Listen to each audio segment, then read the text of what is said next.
गुजरात के मोरबी में मच्छू नदी पर बना जो पुल है, कल जो हृदय विदारक घटना घटी, हम सभी स्तब्ध हैं, पूरा देश स्तब्ध है। ईश्वर से हम प्रार्थना करते हैं कि मृतकों के परिवारों को शक्ति दें इस दुख को झेलने की, और अपने श्री चरणों में उनकी आत्मा को स्थान दें। लगभग 190 लाशें मिल चुकी हैं,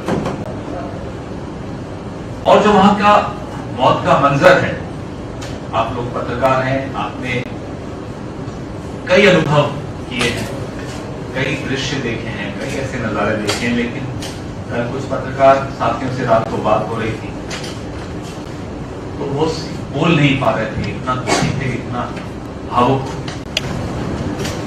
और बात है जी, सवाल बहुत सारे। हमने, हमारे राष्ट्रीय अध्यक्ष मल्लिकार्जुन खड़गे जी ने भी आज सुबह कहा कि इसमें हम अगर सवाल नहीं पूछते तो लोग माफ नहीं, राजनीति नहीं होनी चाहिए। लेकिन आज जब हमने टीवी पे देखा कि देश के प्रधानमंत्री जिनकी ये जन्मभूमि है, जिनकी ये कर्मभूमि रही है, जिस गुजरात ने उनको सत्ता के शीर्ष तक पहुंचाया, वो आज भी अपने कार्यक्रम गुजरात में जारी रख रहे।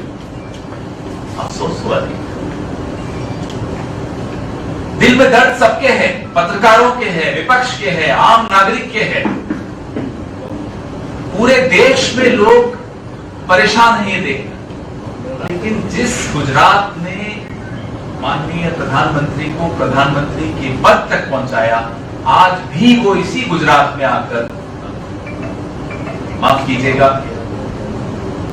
एक हैट लगाकर कार्यक्रम कर रहे हैं, देखा नहीं। एफआईआर हुई है,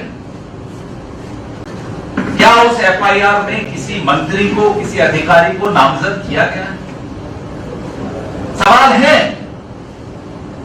कि ये अजंता मोरेवा नाम की कंपनी के ट्रस्ट को इस पुल की मेंटेनेंस, रखरखाव और संचालन का जिम्मा देने का निर्णय किसने लिया? किसके हस्ताक्षर है फाइल पर? किसके आदेश से हुआ है? उसकी जवाबदेही क्यों नहीं है? क्या आनंद फानंद में, चुनाव आ रहा है, इससे जल्दबाजी में, रिबन काटने की जल्दी में आप लोगों ने बिना फिटनेस सर्टिफिकेट, बिना उसकी लोड बियरिंग कैपेसिटी देखे कि भाई उस पुल पे 500 लोग आ सकते हैं या नहीं, आपने खोल दिया पुल। 12 रुपए 17 रुपए की टिकट लगा दी और भीड़ इकट्ठी कर दी पुल पर। इसकी जवाबदेही कौन देगा? कौन है जिम्मेदार इसका?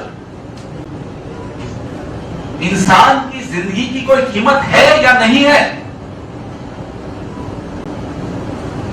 लाल बहादुर शास्त्री नाम के एक बहुत बड़े नेता थे इस देश के, प्रधानमंत्री के पद तक गए थे। एक रेल दुर्घटना में उन्होंने इस्तीफा दे दिया। गुजरात के मुख्यमंत्री इस्तीफा दे रहे हैं, उन्हें निकाला जा रहा है। हम यह जानना चाहते हैं किसकी जिम्मेदारी है इस राज्य की?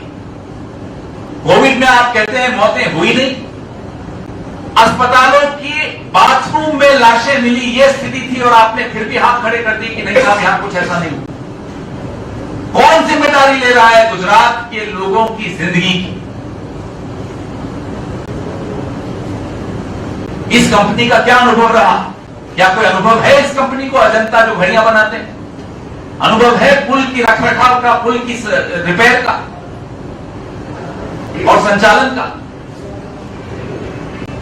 ये सब सवाल एक एक हिंदुस्तानी के जहन में है, हम सबके दिमाग में है। आप सब पूछ रहे हैं, हम आपसे गुजारिश करते हैं, बहुत प्रयास किए जाएंगे कि ये मुद्दा शिफ्ट हो जाए, लोगों का ध्यान मोरबी से अलग किसी और मुद्दे पर ले जाया जाए।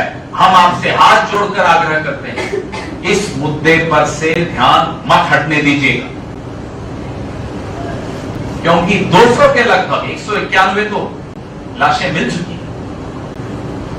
इन सब का कर्ज है हमारे और आपके ऊपर। इनसे ध्यान हटा देंगे तो कोई सरकार अपनी जवाबदेही नहीं मानेगी कभी भी। उन्हें कोई डर नहीं होगा। सरकार पर डर होना जरूरी है, नहीं तो ये तो तमाशा करते रहेंगे, टोपी लगा के नए नए कपड़े पहन के तमाशा रोज सुबह से शाम तक। भले कोई मर रहा हो, कोई जी रहा हो, पुल गिर रहे हो, लोग घायल हो, लोग परेशान हो, इन्हें कोई फर्क नहीं पड़ता। इन्हें फर्क तब पड़ेगा जब हम बोलेंगे और आप उस बात को चलाएंगे और आप उस पर ध्यान रखेंगे। जिम्मेदारी अब हम पर और आप पर आ गई। सरकार पर कोई जिम्मेदारी मत मानिएगा, है ही नहीं इन पर कोई जिम्मेदारी। अगर होती तो इस तरह की कंपनी को, जिसका कोई अनुभव नहीं है, ये काम नहीं दिया जाता। अगर कोई जिम्मेदारी महसूस करता तो उसका फिटनेस सर्टिफिकेट देखा जाता। और हम जानना चाहते हैं, क्या अहमदाबाद मेट्रो का फिटनेस सर्टिफिकेट है? क्या ये जल्दबाजी में तो नहीं शुरू कर दिया? क्या अटल सेतु का फिटनेस सर्टिफिकेट है? आज गुजरात का नागरिक किसी पुल पर, किसी सार्वजनिक मेट्रो पर, किसी पर चढ़ने से पहले 10 बार सोच रहा है, क्योंकि उसको अपनी सरकार पर से भरोसा हट गया है। ऐसी सरकार जो इस तरह के पुल तक का फिटनेस और ऑडिट नहीं कर पाती, उस सरकार का फिटनेस और ऑडिट अब जनता करेगी।